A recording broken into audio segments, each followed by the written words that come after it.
Welcome to the Horses Equine Innovators podcast, sponsored by Zoetis. I'm your host, Stephanie Church, editorial director at The Horse. Every day, equine researchers are examining new ways to care for and understand our horses and the horse industry. In this podcast series, we speak to those innovators to learn more about their work. Veterinary pathologists might not be who horse owners think of immediately when we're considering how we care for our horses, but their work is absolutely crucial to the horse industry. They detect and safeguard horse populations from disease, and they answer important questions about why horses have died. Our guest for this episode is Dr. Uneeda Bryant of the University of Kentucky. Dr. Bryant is a veterinary pathologist and an associate professor at the university's Veterinary Diagnostic Laboratory in Lexington. Welcome, Dr. Bryant. Thank you for joining us today. Thank you so much, Stephanie, for having me this afternoon. So could you describe your background and your path to becoming a veterinarian, please? Sure. So I can remember dating back to me being 8 years old when I decided I wanted to become a veterinarian. But my parents told me it was earlier than that. But I remember 8 years old. Want to become a vet, love animals, was always exposed to animals, and I just kind of stayed on that path. So worked in veterinary clinics starting at the age of 15.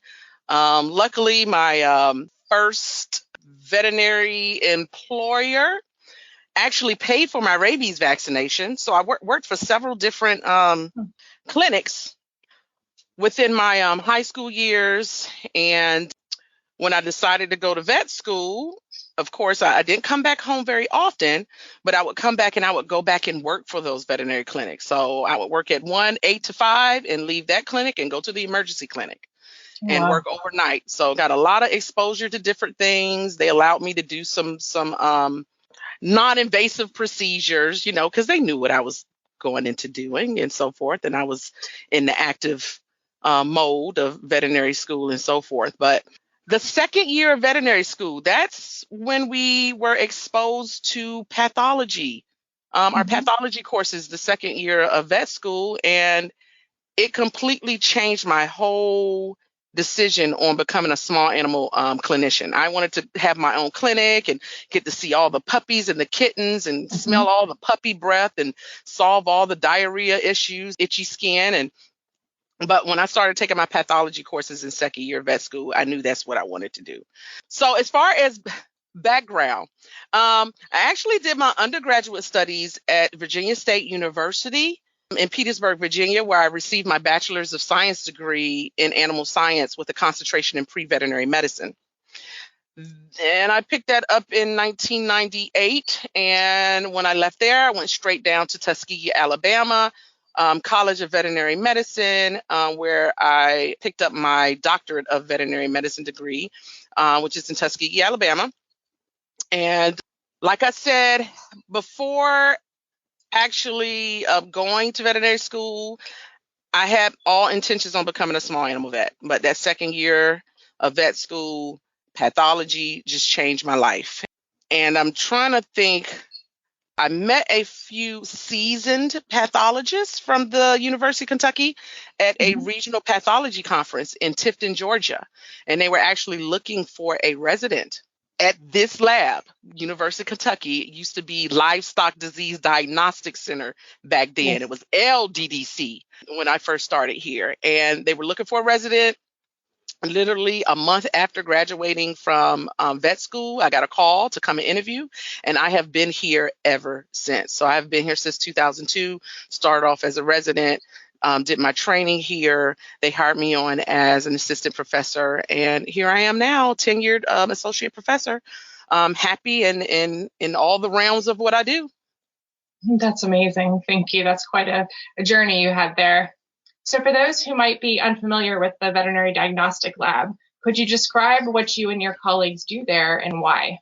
First off, UKVDL is a fully accredited diagnostic lab, and we're accredited by the American Association of Veterinary Laboratory Diagnosticians.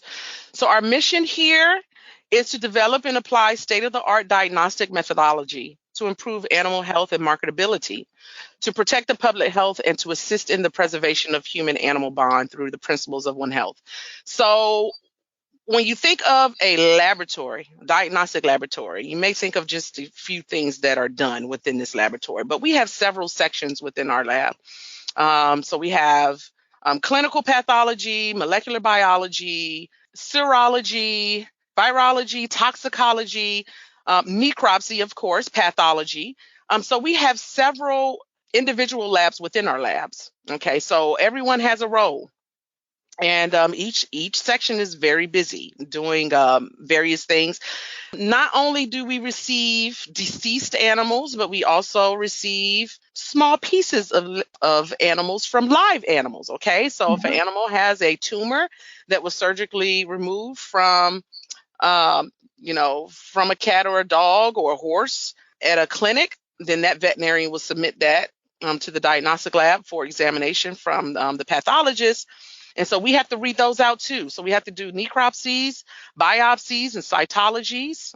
There's just so many roles that are played behind these doors within the various labs. And it's all just to make sure we're protecting the human-animal bond and, make sure we're keeping up to date on zoonotic diseases, emerging diseases. So it's a very an important diagnostic tool that we have here within the lab, because there's a lot going on out there, and we have to make sure that we cover all our bases and make sure we're keeping our clientele up to date on what's going on out there. Wonderful, thank you. So what do you typically spend most of your time doing at the lab, and what are your favorite parts of your job? So my particular position is very heavy on necropsies. So I spend a lot of time on the necropsy floor, and once necropsies are done, of course, we have to take tissues from these animals, and they're placed in formalin jars, and they're actually trimmed into smaller pieces and formed into glass slides. So I have to read those slides under the microscope, and because not all diagnoses that we get, you can actually diagnose with the naked eye. So, if you have a virus that's going on, or a bacterial disease, sometimes fungal, you may not be able to see that with the naked eye. So we have to read glass slides under the microscope to definitively tell what's going on in a lot of cases.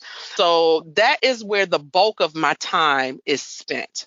Okay, I do have a small percentage of extension within my my job title, and with that, I actually do a lot of outreach and visiting from places and so forth. And I'll get into a little more detail about that later. But in addition to the necropsies and so forth, I do have a teaching component. So I am an adjunct faculty member at Lincoln Memorial University College of Veterinary Medicine, where we do have the class size is going to increase in January. But right now we do get about 120, 30 students that rotate in rotations of 8 to 10, basically every 2 weeks through the diagnostic lab to teach them how to perform necropsies. We only have 2 weeks with them. So, at the end of the rotation, we're not expecting them to come out as being full-fledged pathologists, because, of course, the residency is going to be 3 years of training. But we want them to leave feeling comfortable performing a necropsy if they're asked to come out and do one, or if they have to perform one at their clinic.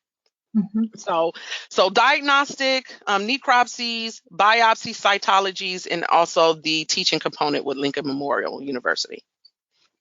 You accomplish a lot in your day-to-day, it sounds like. It's busy. It's very busy. But it's fun. I'm so glad. It's so much can be said for someone who shows up at work every day and enjoys what they do. And absolutely. Goes home at night and says, you know what, today I accomplished a lot and I'm pretty happy about what I did. Yes, ma'am. So about how many animals come through the VBL? And how do you know what's coming, or do you know what's coming? So let me see. This year, we've actually had a little over 3,000 necropsy cases come in. And out of those, we've actually received about 1,566 horses. Wow. Now, that does not include the cases that we've received today, which today is actually a little busy down there. So that number is going to increase before the end of the year. But a little over 3,000 so far, 1,566 of those are horses.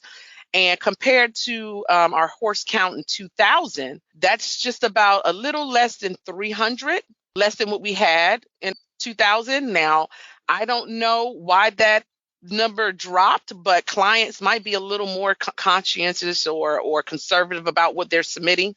Could be related to the economy. It could be related to, well, I've seen this before, I don't need to submit it. But a lot of times we will get our insurance cases in because they need that necropsy report in order to file for their insurance claims. But we do get animals in without insurance, and they just want to know what happened, or they may have other animals out there that they want to make sure it's not anything infectious and something's going to spread to others and cause problems. So in regards to what we expect to come in on a daily basis, a lot of times we have no idea. You have no idea. Sometimes we come in and there's nothing bad there waiting for us. And then sometimes it gets jam-packed right at lunchtime. And then sometimes you get high-profile cases that you actually get a phone call or email about prior to them arriving. So, it all depends on what's coming in. Like I said, if it's a high profile case, you usually hear about it before it comes in. So you kind of get a little bit of background information and kind of prepare yourself as to what to expect. Thank you. So you touched on the insurance, the reason some people bring their horses in because of insurance claims. Others just because they want to know what's going on. Are there any other reasons that people bring in horses for necropsy? They could be related to a cruelty case. It could be associated with a possible malpractice type of situation. It could be a toxicology related case. Okay. There's all different types of reasons why those that aren't insured can come in. And sometimes we will get some cases that will show up on the news, and those can get pretty heavy as far as emotional heaviness.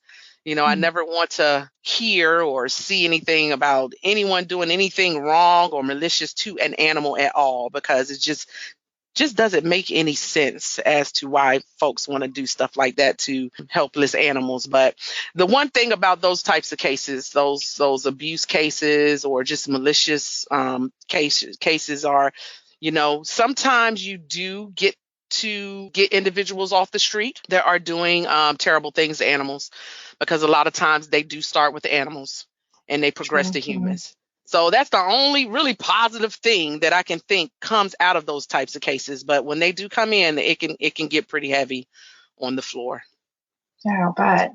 So when you arrive on the floor in the morning and you see that some horses have been, or a horse has been submitted, what are the steps that you guys take next?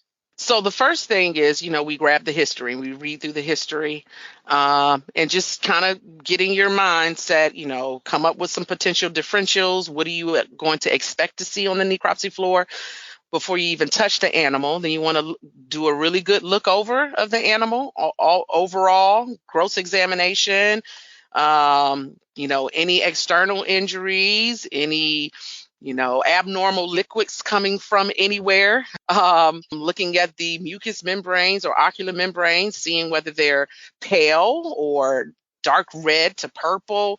These are things that you can look for even before opening an animal that can kind of clue you into what you may find internally. Okay, it may not be precise of what you may be thinking about, but if you see some things externally, it kind of gives you a shorter list of things where what you might expect to see once you open the horse. So once you've done your external examination, we do have a wonderful necropsy technician crew, which we would not be able to make it without them because we have a very heavy workload. I mean, these people are awesome, okay? They know how to identify lesions when they're opening animals. They know when to stop if they see something that's not right, call you over. Hey, Dr. Bryant, you might want to look at this.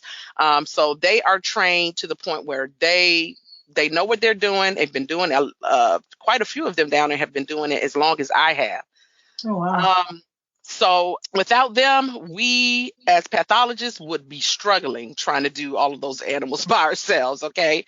So what they will do is open the animal, and they will actually take sterile samples of all the key organs and put them on a tray. And we'll have this tray to use to request various testing, whether it's from the microbiology lab or the virology lab or molecular biology lab. So once we get the sterile tray out of the way, then the pathologist comes to the table. Everything is laid out on the table, and we have to sample everything, but we have to go through everything systematically and sample all of our key organs so that those organs can be trimmed down into smaller pieces and made into slides so we can look at those histologically. And then once that's done, we look at the slides, we write up a report, we do a gross report, basically dictating what we all saw on the actual necropsy floor. Then we have to look at the slides, write a histopathologic examination, and then we come up with our diagnosis as to what happened.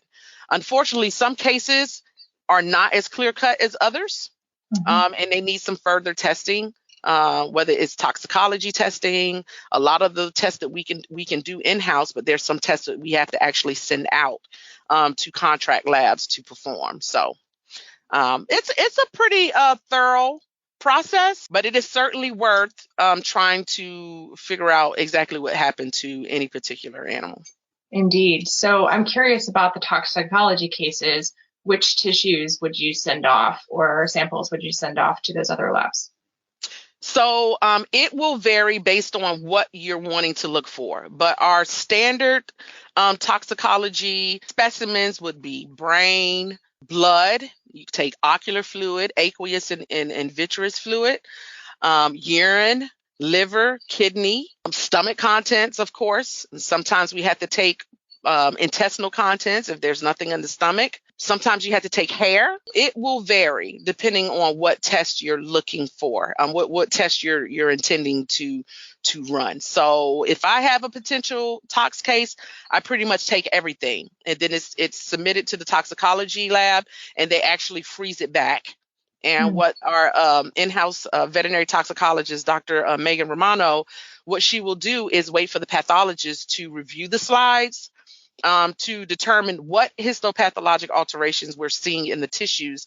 And that will help her come up with a more narrow differential list based on what we see. You know, if we see hepatic necrosis, or if we see necrosis within the heart, or, you know, things like that, then she can actually go through her mindset to say, okay, well, it's not this, it was because it doesn't cause that and this. So it just kind of helps her come up with a differential diagnosis list.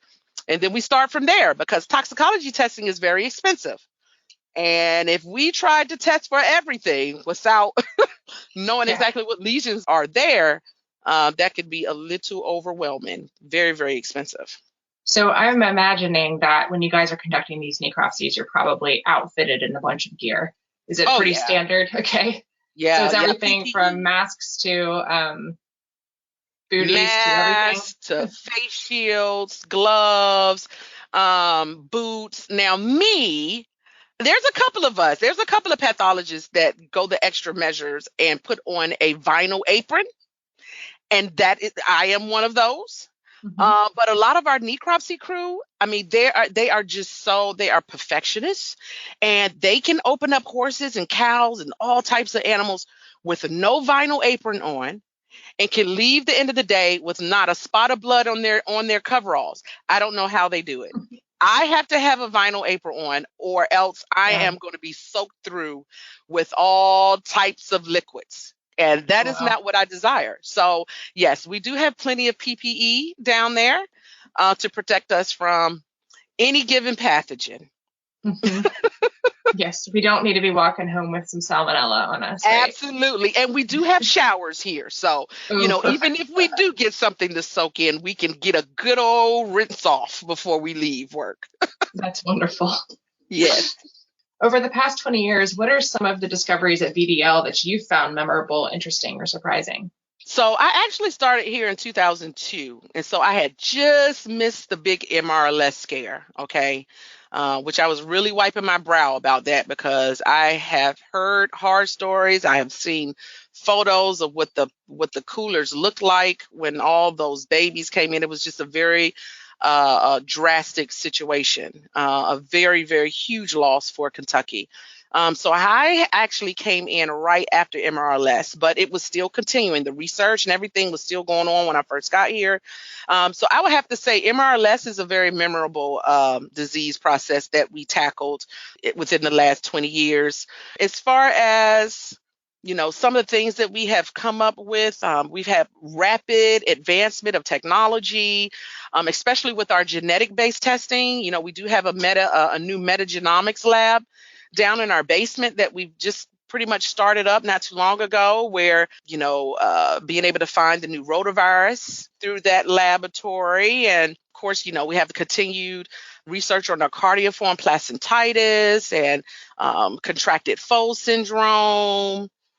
And it's just so many different things. I would have to say another big thing that occurred within the past 20 years is our renovation to the diagnostic lab. So I actually started when it was the original lab that I think was built back in 73, I believe.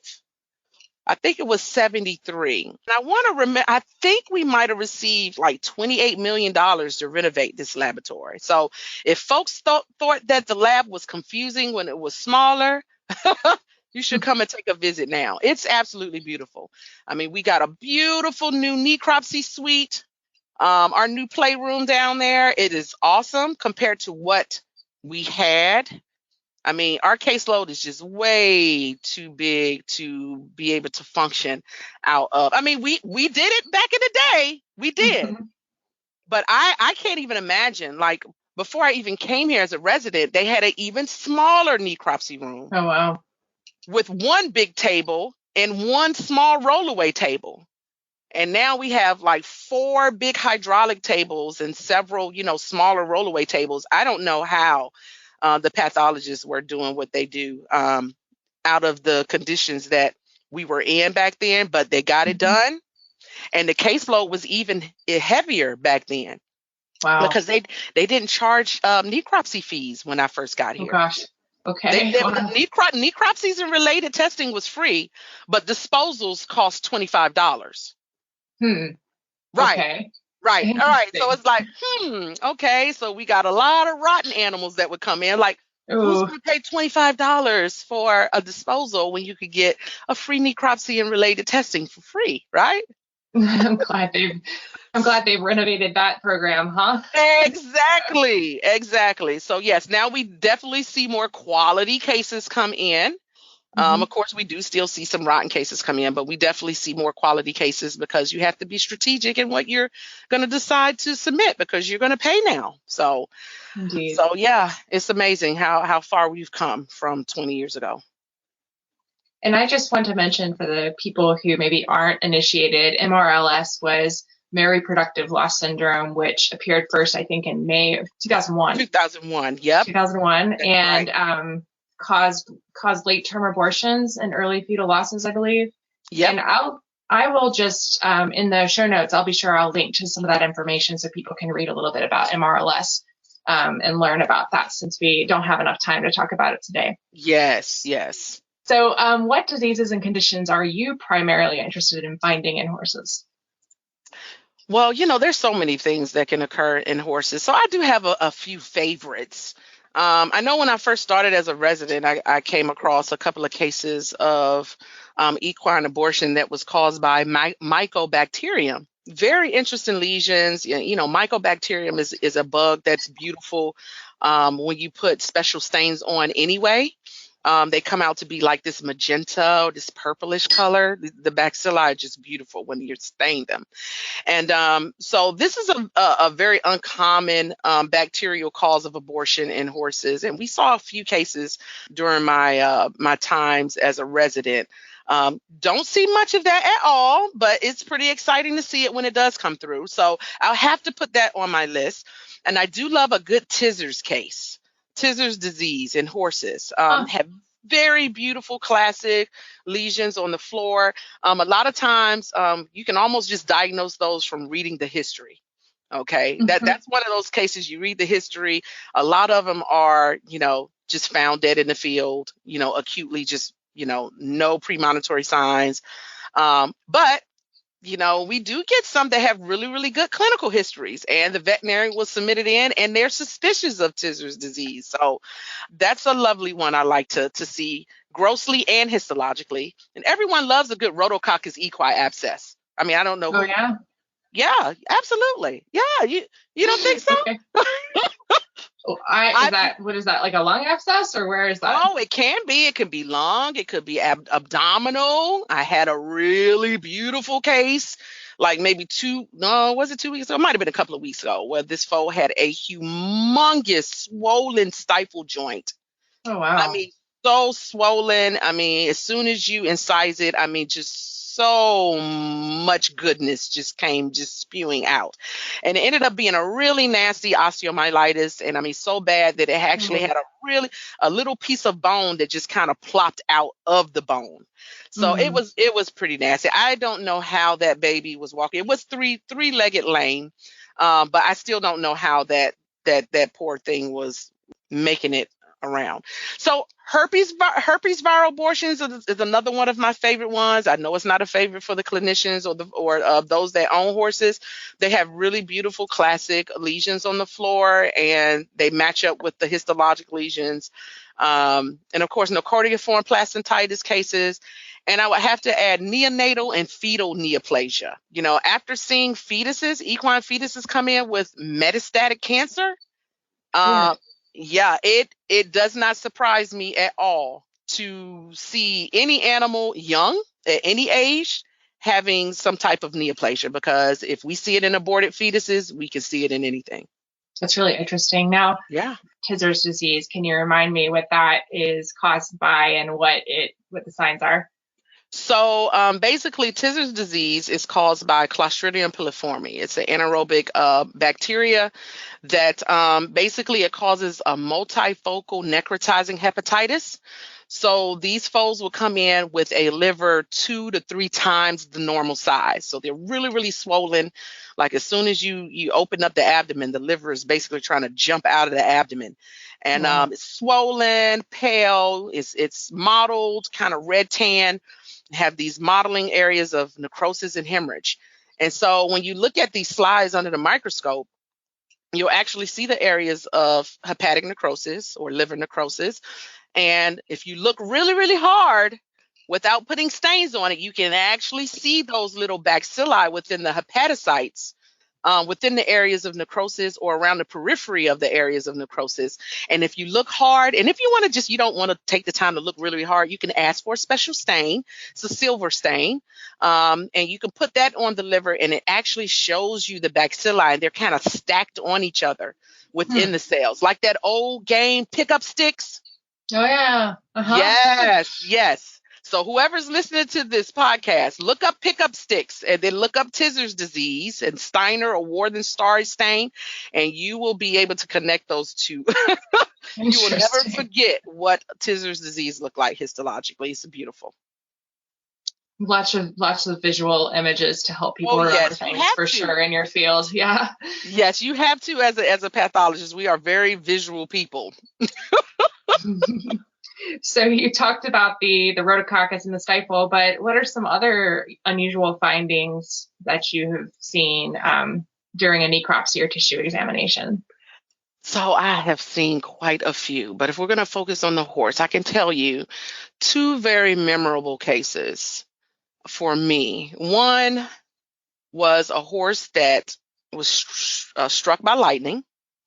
So usually those are very easy cases to diagnose. It's harder in cattle, but in horses, you can actually see these singe marks, or what you call arborization marks, along the hair coat of the horse. So, a lot of times they come in with a history of found dead, thunderstorm last night, very bloated, and you get them in, and the first thing you want to do is look for these long linear singe marks throughout the hair coat. And This was a case where it did have the singe marks on the outside, but it also had a arborization mark along the pleura of the lung. So when we actually opened up the horse's chest, there's like a kind of like a jagged line of edema and hemorrhage on the surface of the lung. So Hmm. I had never seen that before. It was very interesting. Then there was another horse with another lung issue, where the horse had actually inhaled a stem that was probably about 12 to 15 centimeters long with very, very long thorns sticking out of it. Oh, ouch. I don't know what type of bush it was, but the thorns were very long, sharp, like 3 times longer than like a rose bush thorn, and they were just very slender and long. That horse Hmm. had inhaled that all the way to the caudal lung lobe. Now it didn't just get stuck at the front; it inhaled it all the way to the back, and it caused a really, Wow. really necrotizing pneumonia, very Hmm. malodorous, pretty stinky stuff. And you're cutting through the airways trying to get to that, and it's like, oh my gosh, what is this doing here? So Hmm. yeah, that can happen. That can happen. Yeah, as a layperson, and I've seen lungs before, but it's hard for me to wrap my head around how something like that could get that far, that deep. No. Like, it just doesn't seem possible. I mean, it was just terrible. I just felt the horse's Mm, pain looking at that lesion. It yeah. was just, how did this happen? How? Mhm. So I would have to say those were two of my most memorable horse cases. Okay, thank you. Dr. Bryant, I understand you have a very strong interest in educating the next generation of veterinarians and scientists. And I saw where you were even recognized on Kentucky's Senate floor in 2018. That's amazing. So, could you tell me a little bit about your outreach efforts to students? So I could tell you the way it began was kind of surprising because I had no idea that I was going to be doing outreach. Um, Hmm. our past director of the lab, Dr. Lynn Harrison, had evidently told a veterinarian that I was going to help him with this outreach program. And I knew the veterinarian, but I saw him at a conference, and he said, "Hey, did Dr. Harrison let you know what we're going to be working on this summer?" I said, "No, what are we going to be working on this summer?" And he's actually one of the federal veterinarians here in Kentucky, Dr. John Hollis. And he Okay. said, well, we're going to be working with some students with the Ag Discovery Program. So this is when our lab was smaller and it wasn't renovated yet. And we basically invited a group of, at the time, I think they were middle schoolers, to Oh, the wow. lab for a animal path lab exhibition. Okay. So basically, I set out different animal specimens, and the students can come in and put gloves on and pick up things. And I was just so surprised at some of these students, very young. I mean, very young children, like not even teenagers yet, could Mhm. identify something like an endometrial cup in the uterus of a horse. Wow. And I had to look at her like, huh? Like, have you been here before? Have you been on Earth before? Because there's some Amazing. pathology residents that don't know what an endometrial cup is, especially if they've been focusing on lab animal or something. But so Hmm. that's the way that we got started. That has been over, well, probably 18 years ago. When I started, it started very small, and now it is very extensive. So, I get It's email amazing. invitations from all different types of schools, science fairs, cattle production conferences, regional conferences. I have set up from daycares to Wow. colleges to barbecue festivals at the stockyards. So it has been an amazing experience, and you just never know. You never know who you're going to get a call from. So if I'm set That's up at amazing. the barbecue festival, then there's no telling who's going to call me. So we'll have to see. If someone of any age is considering a career in veterinary medicine, how would they know if pathology might be right for them? What are some benefits of this career route for veterinarians? Well, I would say get an opportunity to shadow a pathologist. at their establishment, or if you can't, because a lot of times when we have folks ask if they can come and shadow us here, they are typically probably underage or in a position where they don't have a rabies vaccine. And we do require a rabies vaccine in order to go down on the floor, because sometimes we do get neurologic cases in. Um, so if you're in a position where you can't actually get on a necropsy floor with someone to shadow, there's all types of YouTube videos out of animal necropsies and so forth. You won't get the full effect of it because you won't have the smells, but sometimes it just takes looking at a video to have you find out whether this is for you or not. Okay.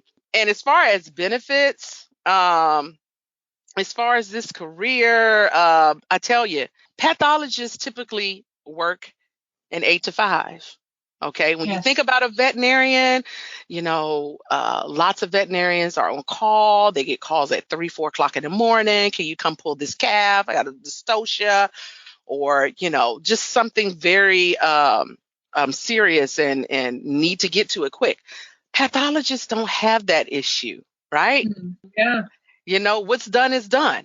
Now, we do have situations to where if we have like 20 cows that have dropped dead or something, or, something weird going on, where you have a vast number of animals that are being affected, then that can turn into an emergency situation. Okay, so we have to figure out what's going on and may not be able to wait the next day. But it's going to be a very rare occurrence that occurs, that a pathologist is going to get a phone call at 2 or 3 o'clock in the morning to come and open up the lab and do necropsy. So I would have to say that's a benefit. There's a whole bunch of different fields within veterinary medicine that you can go into where you don't have to worry about those types of calls. Looking forward, what excites you about the future of equine pathology, and where do you hope to see your impact on these students that want to become pathologists in 10 or 20 years? So I say, pathology and just veterinary medicine in general is a learning process every single day. I mean, there's something to learn every day. So, it's just an endless amount of information that is going to continue to develop over the years, okay? It's a never-ending story. You're going to have some reemerging diseases, unfortunately. You're going to have some new things that pop up that's going to get the researchers up and ready to go, ready to tackle some things. So there's just so much to look forward to. And in regards to the future of equine pathology, I mean, there's so many things that we're still currently working on. Okay. And as far as the mentoring of students and so forth, next 10, 20 years, I would not mind looking into, and I don't know how to go into to doing this, but a mobile unit for cool. if you look up some articles about this display, they say UKVDL has become mobile, but we really don't have a mobile unit. It would be awesome to be able to have something like that, right? Right now, I'm just working out of a small white open bed pickup truck that's open to all the elements, but I will be there regardless. But to be able to have, you see some places have like mobile science units where they go to schools and the students actually come out to the unit and go through and rotate and explore and then go back into school. Something like that would be awesome within the next 10 to 20 years, but we'll have to see. Cool. I have to figure out who to ask or what grants to look for to see if we can make it happen. But there's endless possibilities within equine pathology, not only equine pathology, but just pathology in general, with what's out there. So that would be very cool to have that, to be able to go out to schools and events and things like that. Yes. Just have to decide what would you want to put on the side of the mobile unit. Sure. It can't be too graphic, right? No. Put a good case of rotococcus on the side, right? No rotococcus cases on the side. Probably not for anybody who is a little bit weak in the stomach, for sure. Exactly.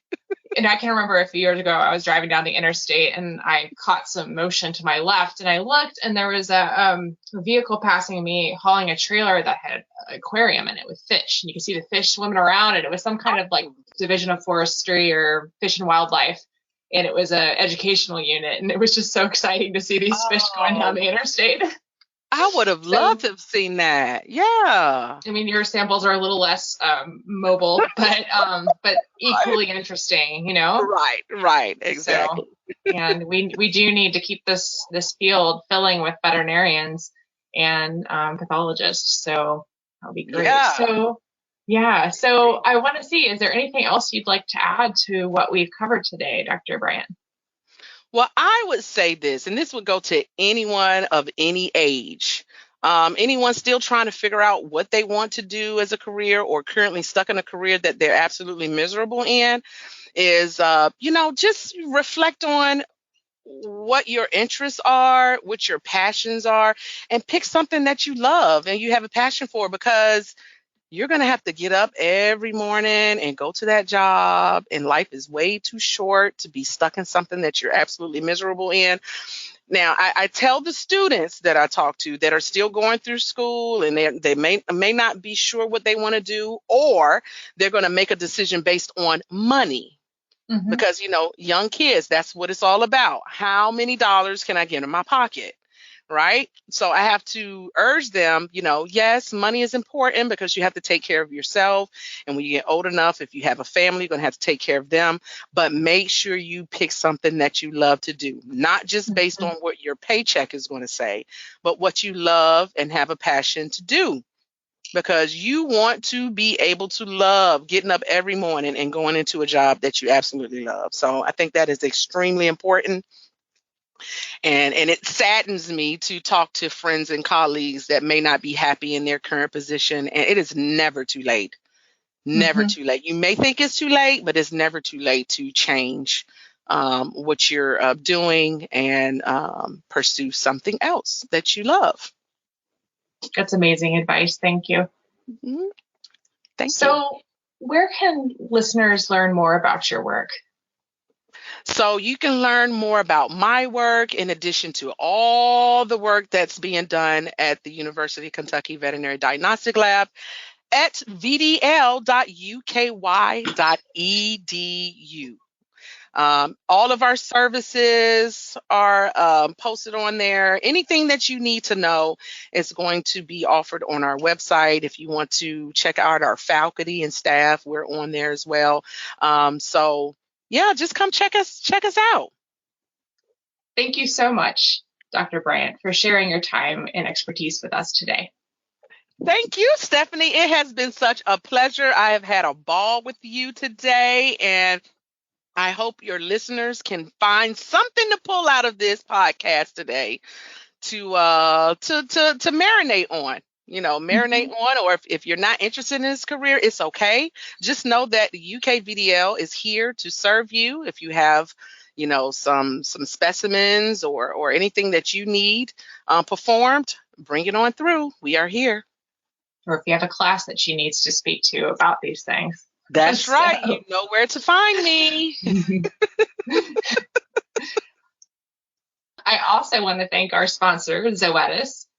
For more from The Horse, visit thehorse.com, sign up for our newsletters, or look for Ask the Horse Live wherever you listen to your favorite podcast. If you like this podcast, please do all the things you would do to support it. Rate, subscribe, review, and share it with your friends. Please join us next time as we talk with the horse industry equine innovators.